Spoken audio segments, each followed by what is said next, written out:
Hey guys, Veronica, Andrew, and Nate here. We are Foodies Watching Movies, a podcast dedicated to awesome movies, great food, and that's about it. Check us out on the JIC network at www.journeyintocomics.com. Maybe throw some money over to our Patreon. So we can eat this week.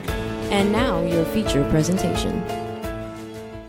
The following is a Journey into Comics network production. From the suburbs of Chicago and Illinois, this is the Puhr Report with your host, Andrew Puhr.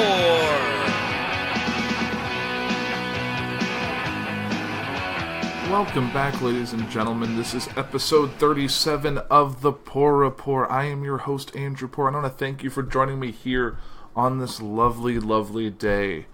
Now, for those who've been paying attention the last few episodes, I've been taking a break from my regular formatting of covering the late breaking news and bringing you all that content to focus on a profile series. And I felt that, based on a lot of news that's come out the past week, that it is time to interrupt this little profile series and actually get to some real news, which I think is worth doing this week.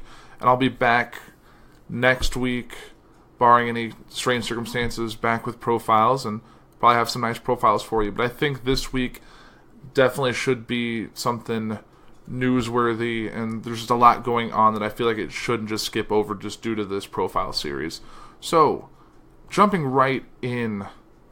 For those of you who've been paying attention the past couple months, Trump's personal lawyer, Michael Cohen, has been in the news a lot with everything that's going on with the Stormy Daniels and with Sean Hannity and just his involvement in this and that.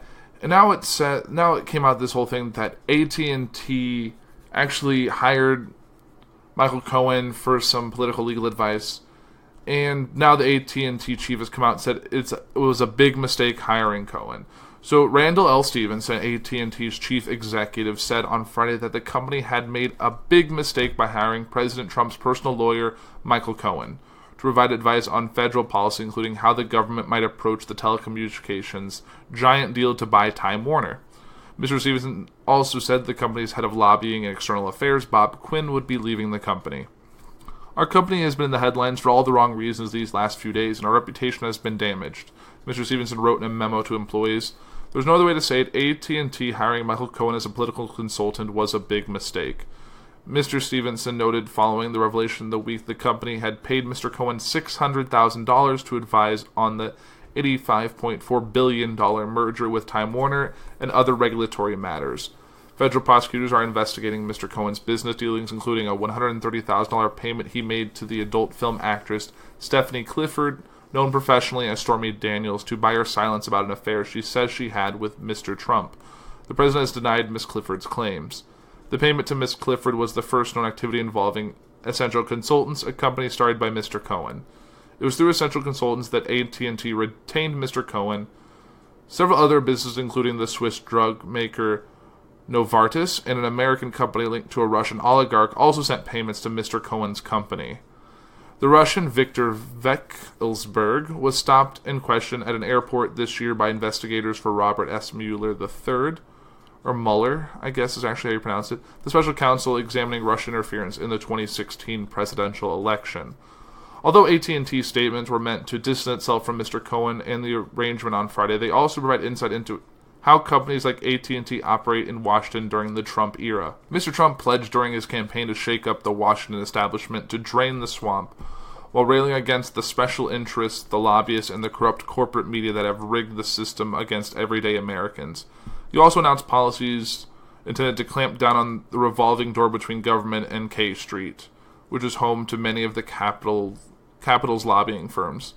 But the anti-lobbying rhetoric and policies do not discourage some former Trump aides from seeking big paydays from the influence industry, where few of the established players had close connections to Mr. Trump or his inner circle. Some Trump insiders, including Mr. Cohen and Corey Lewandowski, a former Trump campaign manager, positioned themselves as strategic advisors because they were offered insight or political intelligence on Mr. Trump and his team, and not overtly lobbying. They did not need to disclose their role with Congress and possibly the Justice Department. AT&T fanned out to try and keep pace in this changing climate. Although the company had long retained a platoon of lobbyists with deep connections on both sides of the aisle, none of the firms they worked with were as close to Mr. Trump as Mr. Cohen. The company said Mr. Cohen had approached it about being a consultant and that he was among several consultants the company hired as Mr. Trump was assuming the presidency. AT&T officials would not disclose the names of the other people and firms hired, but according to a person with ties to Mr. Trump's campaign, AT&T approached other Trump associates about possibly retaining them as government affairs consultants or lobbyists. The person would speak only under the condition of anonymity because their talks were private. Among Trump associates pitching AT&T was Mr. Lewandowski. AT&T said it was approached early in January 2017 by Avenue Strategies, a lobbying firm that Mr. Lewandowski helped found. AT&T said it did not pursue a contract with the firm, which Mr. Lewandowski left in the middle of 2017.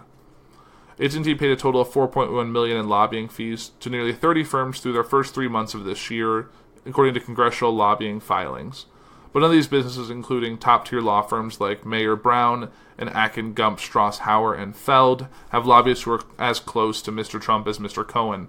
The filings showed the largest fees paid to those firms were around $35,000 a month, significantly less than the $50,000 a month that the company paid Mr. Cohen. It's possible that the firms were paid other fees by AT&T that were not expressly for lobbying and therefore were not disclosed. Mr. Cohen had a similar arrangement with the giant drug maker Novartis. The multinational company paid Essential Consultants $1.2 million for a year-long contract to provide insights on the new administration's approach to healthcare policy. Novartis said its former chief executive, Joe Jimenez, hired essential consultants like Mr. Stevenson. Novartis' current chief executive, Vasant Narasimhan, had distanced himself from Mr. Cohen, saying that this week that he had no role in the decision to hire Mr. Cohen. The company also said that hiring Mr. Cohen was a mistake. Novartis said it discovered soon after signing the contract that Mr. Cohen could not provide the services he had promised and allowed the contract to expire. Columbus Nova, the investment firm in New York, whose biggest client is a company controlled by Mr. Velksberg, the Russian oligarch questioned by Mr. Mueller, paid about $500,000 to essential consultants last year. A lawyer for Columbus Nova had described the money as a consulting fee that had nothing to do with Mr. Velksberg. Earlier this week, AT&T said it had been contacted late last year about Mr. Cohen by Mr. Mueller's team. AT&T said it had cooperated fully with the inquiries. Novartis said this week that it had also spoken with the special counsel's team about the payments to Mr. Cohen. Novartis said it had cooperated fully and considered its role in the matter closed. For AT&T, the disclosure of its ties to Mr. Cohen comes at a critical moment. The company is defending its merger with Time Warner in federal court against the Justice Department's effort to block the deal.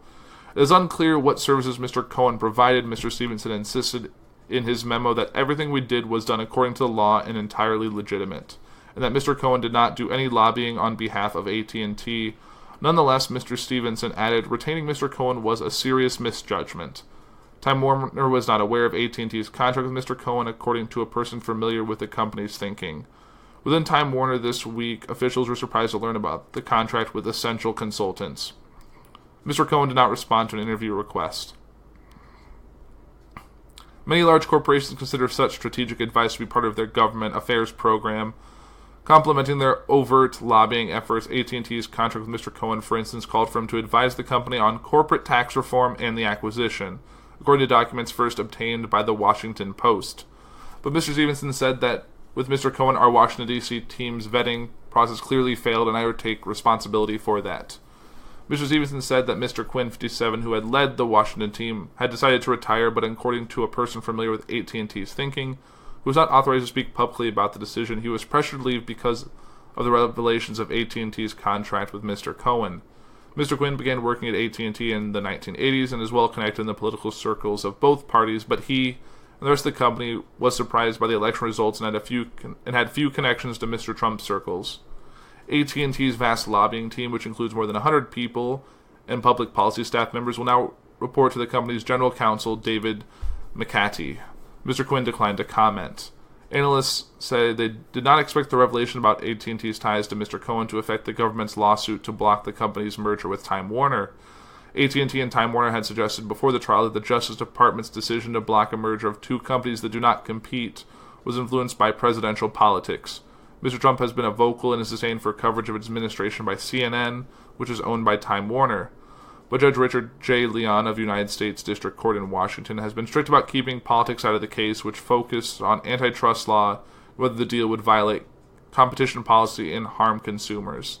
Judge Leon is expected to deliver an opinion on the case by June 12th. These revelations come at a critical point in the trial, but they are very unlikely to have any meaningful impact on the judge's rulings.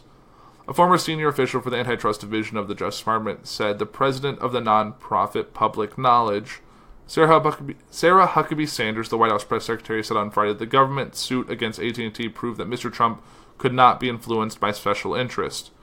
This is actually the definition of draining the swamp, she said. So it seems like there's a lot going on in and out of this lobbying world, and I'm personally not the biggest fan of lobbyists. I feel like lobbyists are trying to influence the elected officials that should be representing us to represent their own interests, and it just doesn't seem right. I know there's laws about what they can and can't do, but we've seen this kind of break apart, especially under the Trump administration. It seems like there's a lot of strings that connect corporations like AT&T to President Trump, to the Mueller investigation, to Michael Cohen, to Russia. It seems like there's a lot of webs and strings connecting a lot of this stuff, and it seems like it's a bad time to be at all involved with the lawyer Michael Cohen, and it seems like it's only going to get more interesting as the rest of this year goes on. That's one of the reasons that one of the articles that popped up that I really felt needed to come up in this week's show instead of a profile series. And really keep riding that Trump train wherever it's going to take us. We actually go to some more surprising news, and that is regarding Trump and the drug industry. So U.S. President Donald Trump on Friday blasted drug makers and healthcare middlemen for making prescription medicines unaffordable for Americans. But healthcare stocks rose as his administration avoided aggressive direct measures to cut prices. Okay, so it seems like he's walking a very fine line. Trump made the remarks at the White House Rose Garden in a speech to introduce what he called the most sweeping action in history to lower drug prices. The effort came as a growing number of Americans struggle with the cost of their medications and cite healthcare concerns as a top priority for Washington ahead of a congressional election in November.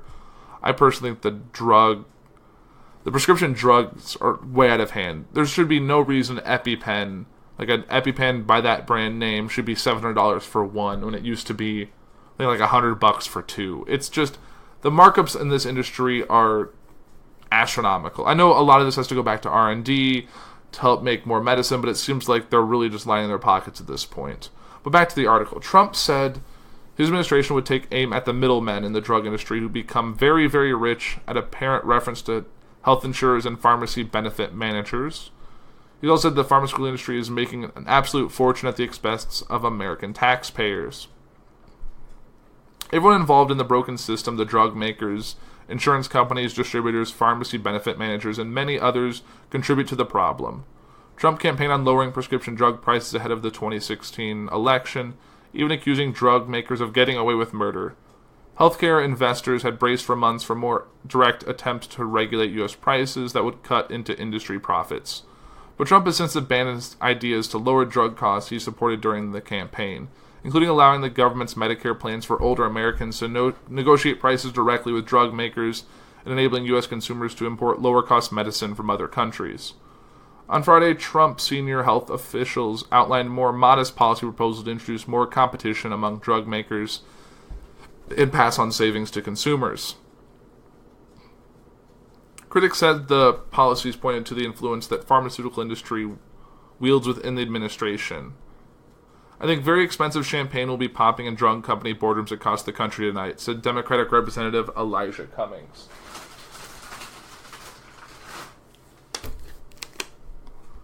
Senator Ron Wyden, also Democrat, said the proposals amount to asking drug companies nicely to lower their prices with zero accountability.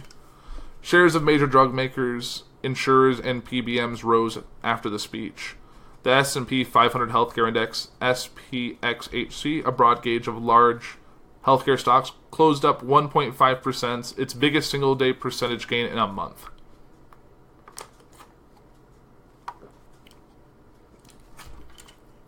The plan was a lot less aggressive than investors expected, wrote Alex Arfi, analyst at BMO Capital Markets. Trump also placed blame on foreign governments, saying they extort unreasonably low prices from U.S. drug makers, forcing companies to charge more in this country. America will not be cheated any longer, and especially will not be cheated by foreign countries, he said, adding that he has instructed the U.S. Trade Representative to make the issue a top priority within trading partners.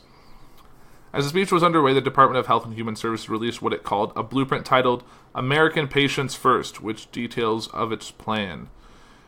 It said near-term action would include giving commercial plans that administer Medicare Part D prescription drug benefits for seniors more power to negotiate prices with drug makers. Federal health plans would also test ways to pay for drug based on their effectiveness. The U.S. Food and Drug Administration would evaluate requiring drug makers to include the list price they set on medicine in their advertising. Drug makers argued that list prices do not reflect actual costs after discounts and rebates. Some of the administration's longer-term priorities include restricting use of rebates, creating incentives for drug makers to lower list prices, and investigating tools to address foreign government practices that it said could be harming innovation and driving up U.S. prices. There's not a big proposal here that is going to make a huge difference. There are a bunch of smaller technical changes, said Sam Richardson, Associate Professor of Economics at Boston College. Regarding forcing other countries to pay more for drugs, Richardson said, "We don't really have the policy levers to get things to happen." Health and Human Services Secretary Alex Azar, a former pharmaceutical company executive, said many of the actions the government was considering would not require approval by Congress and could take place through executive action within months. He said it would take years to restructure the U.S. drug system. Trump also blasted the pharmaceutical and insurance industries for spending hundreds of millions of dollars on lobbying to protect the status quo. His remarks follow a renewed focus on the influence of the drug maker lobby, which spends the most on any lobbying group in Washington. Earlier this week, Swiss drug maker Novartis admitted that it paid $1.2 million to a consulting firm created by Trump lawyer Michael Cohen, which is what I talked about in my last article that I was discussing.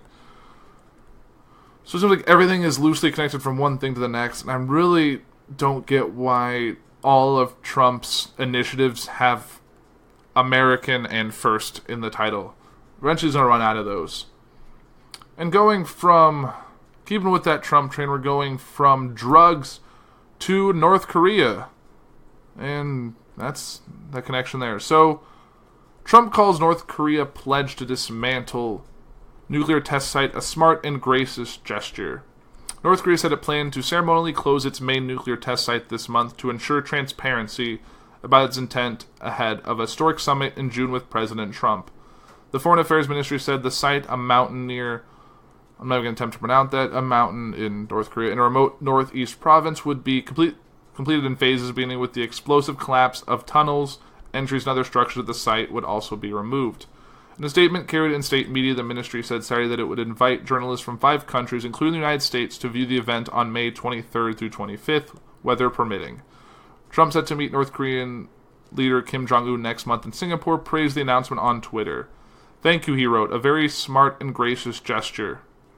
This coming from the man who called him Rocket Man just a few months ago. This announcement comes weeks after Kim met South Korean President Moon Jae-in at a diplomatic outpost within the demilitarized zone that separated the estranged countries since the Korean War.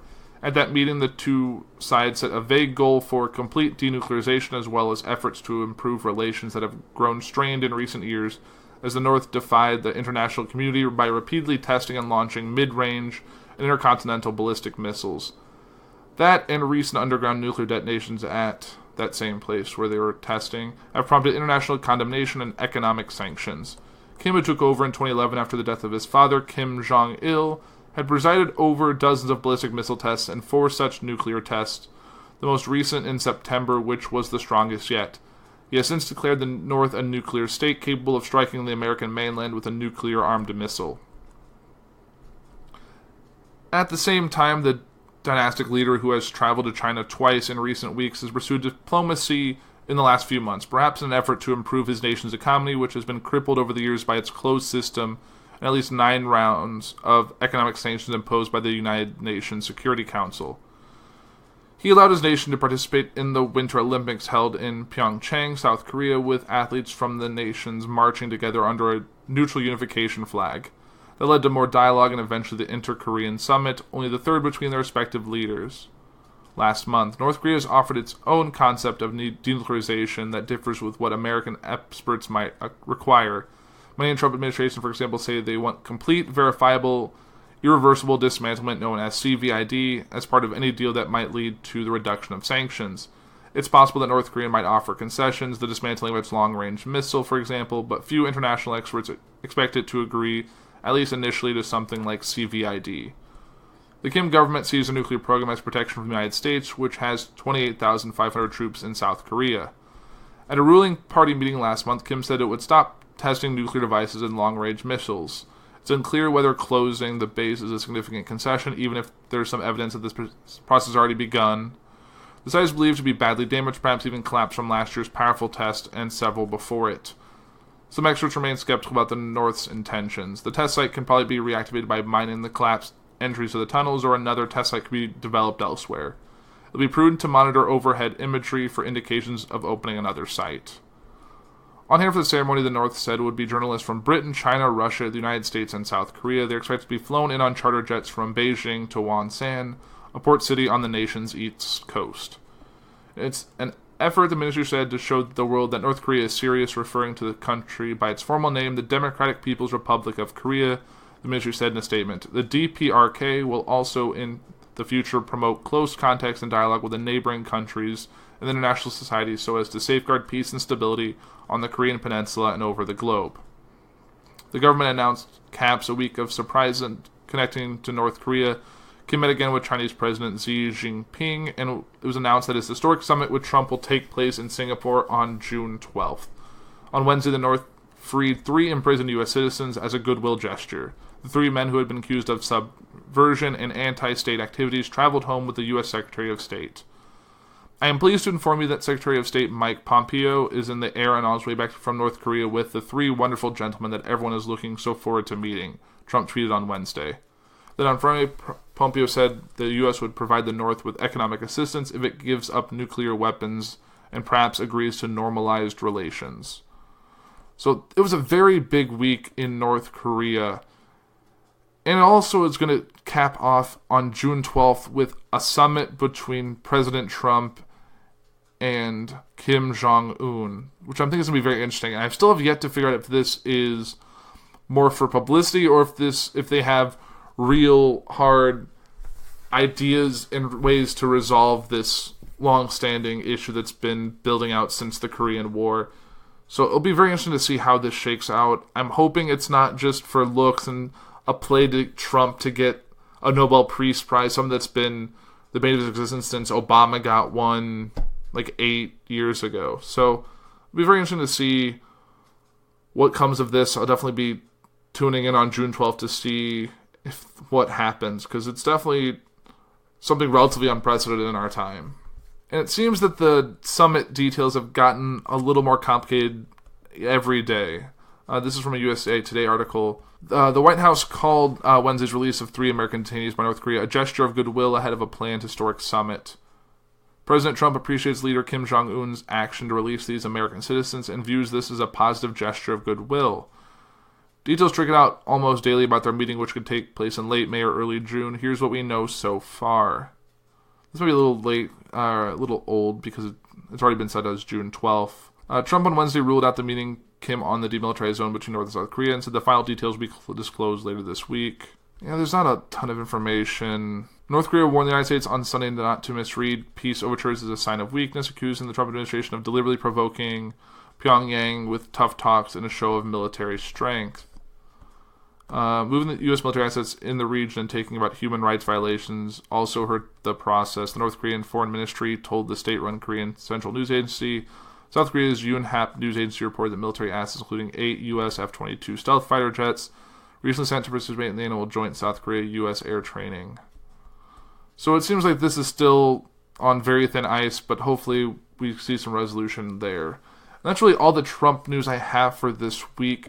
But I want to talk to something that's probably near and dear to a lot of people's hearts, and that is what they watch on the screens day in, day out, or what they catch up on Netflix and what they catch up on in video on demand and all that stuff. So and that involves the shows. And as May rolls around every year, there are pilot pickups, and there are current shows getting canceled, renewed, or there's in a kind of away state. And I'm going to update you on what shows have been canceled and some that have really been depressing for those of you who like a lot of different TV shows like myself. In this article from Entertainment Weekly, broadcast networks are having their annual bloodletting this week, and the body count is high. 16 shows and counting have been permanently axed, and more are still to come by the likes of NBC, ABC, Fox, and the CW. The reason for the massacre: pilot season is wrapped, new shows have been selected, and networks are making their annual pitch to advertisers next week.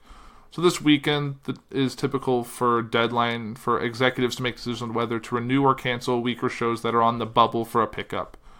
Here are the titles that weren't so lucky, with updates to come. From CBS, Scorpion, 4 seasons, 8.4 million viewers, and a 1.5 rating among adults 18 to 49 was not enough to save it. Superior Donuts, 2 seasons, 6 million viewers, and a 1.1 rating, adults 18 to 49, also canceled. Me, Myself, and I, a show that I actually was pretty into. It was a little weird, but didn't actually get a full season. That was dropped off the schedule, not that far into its run, maybe 5 or so episodes in. 1 season, 6.1 million views, and a 1.3 rating among 18 to 49. Kevin Can Wait, and I talked about this on an earlier show. I have no idea what the number, it was just a weird thing. I liked it on season 1. I like Kevin James. He has a stand-up special on Netflix. He's a pretty funny guy. Liked him on King of Queens. His show Kevin Can Wait was a little routine, and then they changed the whole thing by, at the end of season 1, killing off his wife, bringing on Leah Remini from King of Queens, and trying to recreate that show, and it just didn't work. So after 2 seasons, Kevin Can Wait is done. 9JKL, a show I never could understand why the title was the way it was. I know it's just about apartments, but yeah, it got canceled after 1 season.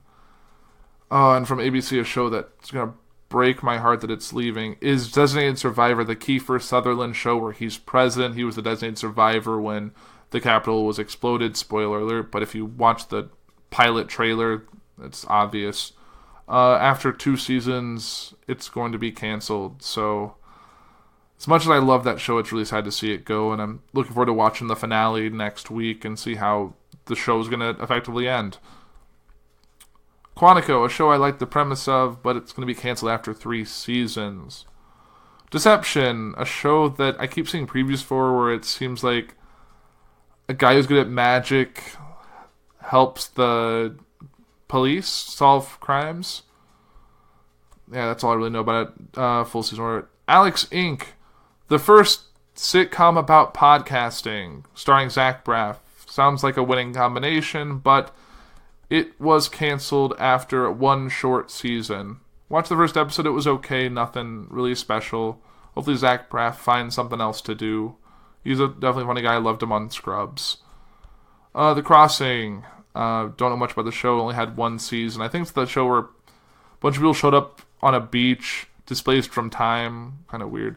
From NBC, Taken, the TV version of the movie was canceled after 2 seasons.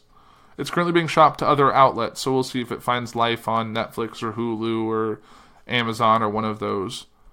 Great News, a show about a new studio that involves Tina Fey, canceled after 1 season. Brave, a show, not really sure what the show's about, canceled after 1 season. Rise, basically the new Glee. It's a show about musical theater that involved, what was his name? The main character from How I Met Your Mother. I'm blanking on his name right now. It's canceled after 1 short season. It was a spring 2018 premiere. From Fox, probably one of the bigger ones, involves Brooklyn Nine-Nine. It was canceled after 5 seasons, but just a few hours later, NBC picked it up for a 6th season, so good for them. Last Man on Earth was canceled. The Mick, girl from Always Sunny, also got canceled after 2 seasons. Exorcist, I was talking about this with Liz earlier. The first season of Exorcist was great. It was a continuation of the story established in the original Exorcist movie, but unfortunately in season 2 it kind of went on a weird turn and became a very much kind of like a more dramatic version of Supernatural. It's just kind of a villain of the week, them doing their mission with a weird overarching story arc. So it's kind of like Supernatural meets Constantine, and it just didn't really work. So it canceled after 2 seasons. And Lucifer, after 3 seasons, got canceled. I really enjoyed the show. This season's been great. Monday, or I guess by the time I listen to it, will be I believe the series finale then. And from all the thing I've read about it, the creators said this cliffhanger was going to be great for fans to get pumped, but it's going to drive fans insane now knowing that it's the last bit of information about the show. There's currently a hashtag Save Lucifer campaign on Twitter that I've been a part of through my personal Twitter account. I'll probably plug it on the show Twitter just because I really want the show to get picked up. It used to film in Vancouver, and it is a DC Comics property through the Vertigo imprint, so maybe the CW would pick it up, or maybe get picked up for the DC streaming service. I just want to see more of this show. It's been great. The actor who plays Lucifer, Tom Ellis, is fantastic. They brought in Tom Welling of Smallville fame to play a great character. So I really want to see more of this. And speaking of CW, the CW shows that got axed, which is actually very little, is Life Sentence, show with Lucy Hale, I believe was her name, and Valor, the military show. But CW is actually adding a Sunday night block of programming, so it could mean more shows and more content they can stretch out so they don't have to cancel as much. And I talked about this on JIC because this has been kind of the Andrew Puhr takeover week, because I'm on JIC, I'm on this show obviously on Tuesdays, and Foodie's Watching Movie is me doing a kind of a solo show, but with my fiancée Liz, who's not one of the co-hosts from Foodies, but made for a great show nonetheless. And yeah, definitely looking forward to getting that whole group back together soon. But speaking of this whole thing with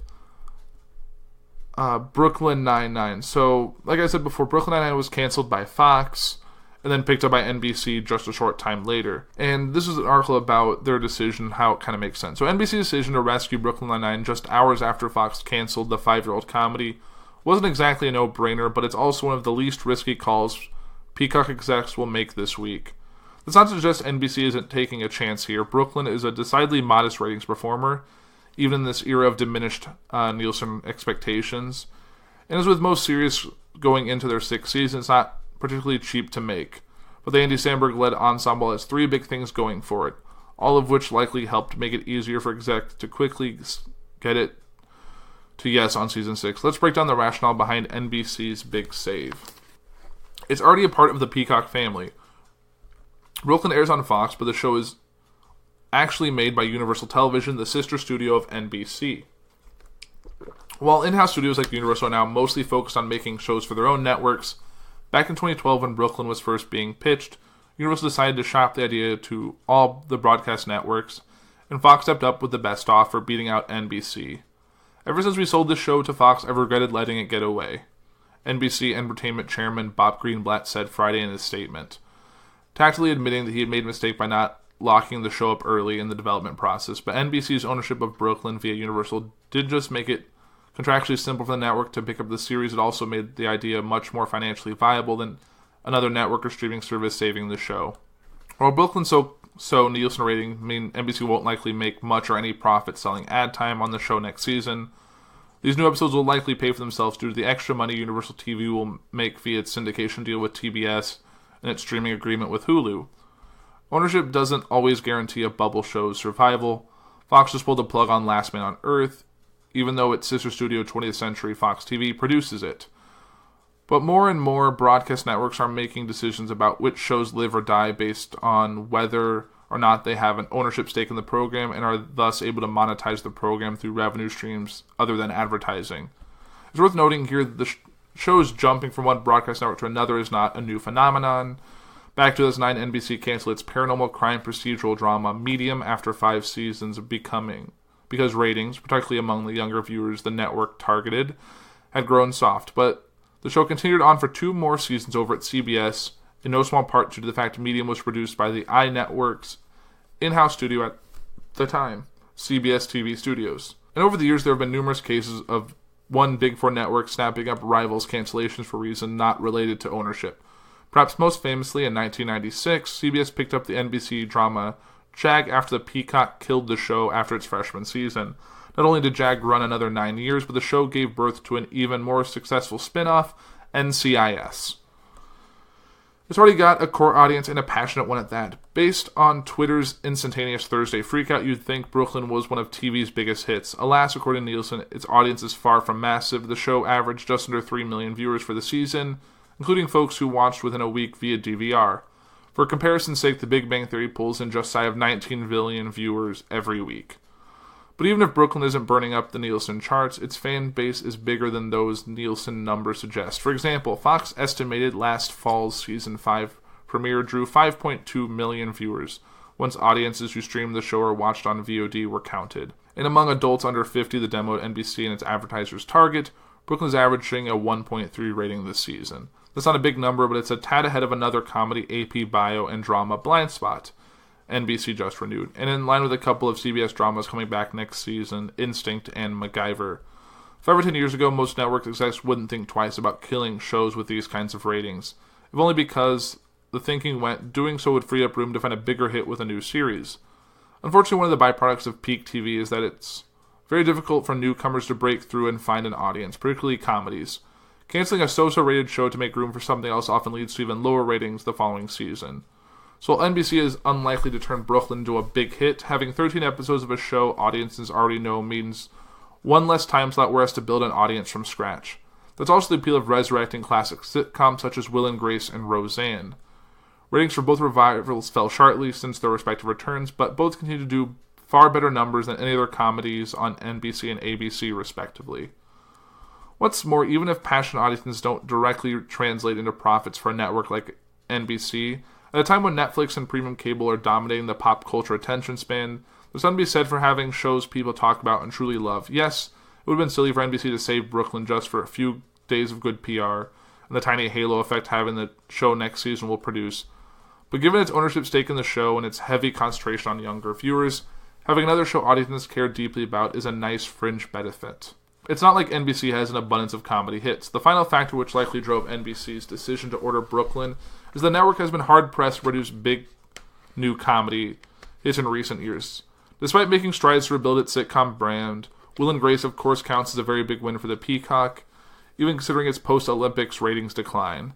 And Season 2 of The Good Place notched demo ratings on par with long-running comedies such as Mom and The Middle, while holding on to its Season 1 young adult audience. But beyond that, NBC comedy bench remains thin. Superstore is doing fine, but hardly a great hit. Great News got all the chance in the world to succeed, but it's now been canceled after 2 seasons of tiny ratings, even by 2018 standards. Champions came and went over a few months this spring, and AP Bio is coming back, well, because NBC exec figured they should at least bring back one new comedy from this season. NBC is making better sitcoms than it did a few years ago, but still the only network with which programs comedies just one night per week. Adding Brooklyn to the roster won't transform NBC into a powerhouse, but it's also not going to prevent the network from finding the big new comedy hit it needs. So it's definitely one of those interesting things involving a lot of moving pieces that I don't completely understand, but finding the new show and finding TV that's great to binge, because you can't just force yourself to watch one exclusive network, and sometimes there's shows you like that are on competing nights. And I remember I used for the past couple of years in August when all the premiere releases are put together and they've set the schedules for that year, I'll lay out my plan of like, okay, Tuesdays is this show, Wednesdays this show, oh, these two are back to back, what's going to win out in my viewing attention span? And I really don't watch many, if any, shows as they air. I don't usually pick up TV at 7 o'clock and watch the new Flash or another show like that, or watching Designated Survivor at 9 o'clock. I usually catch all of those through my Xfinity stream or through Hulu, or really wait and catch them on Netflix when that happened there. I'm not one of those right when they need it. I'm one of those millennials that catch up on all their TV during their commute or after work or when they're not doing anything busy or over their lunch. I'm not one of those I don't have a way to record, so on demand's the way I really watch a lot of my shows. So I'm probably not the target audience, but there's definitely a lot of us out there. And for those of us who haven't cut our cords and are still really in it for broadcast TV, it's definitely something to keep in mind. But that's a lot of news to cover this week. I'm losing my voice because this is the second podcast I've recorded today. Actually, third. It's been a busy, busy day recording podcasts. But that aside, you can check me out at the Puhr Report on all social media. That's at the Puhr Report on Facebook, Twitter, and Instagram. You can follow me on my personal Twitter at @apuhr. I definitely post a lot, and I keep in contact with a lot of other news and film and all that related content out there. I'll definitely be back next week with another profile series unless there's some major news, like maybe the volcano in Hawaii explodes, causing mass evacuations of the main island. So I will definitely be keeping you guys abreast to what's changing on Foodies as we move forward. We're getting ever so close to episode 40, which is really exciting. So really just keep out and keep doing what you're doing and keep listening to this show. And you can always reach out to me through Facebook, and I will get back to you very quickly. My phone is practically attached to my hip, and I do get notifications when things happen. So definitely, if you have any comments, questions, concerns, anything going on with the show, feel free to reach out to me directly through that. But in the meantime, you can check all the other shows on our network out by going to journeyintocomics.com. We have a Patreon that is rolling out some new shows in the not-too-distant future. There's been a bit of a shakeup on the network side, but once the dust settles, there will be some great new content for you to check out. But that's it for the Puhr Report this week. I'm Andrew Puhr. This is the Puhr Report. Have a great week, and I will talk to you guys soon. And keep up with doing what you're doing, because it's just all great.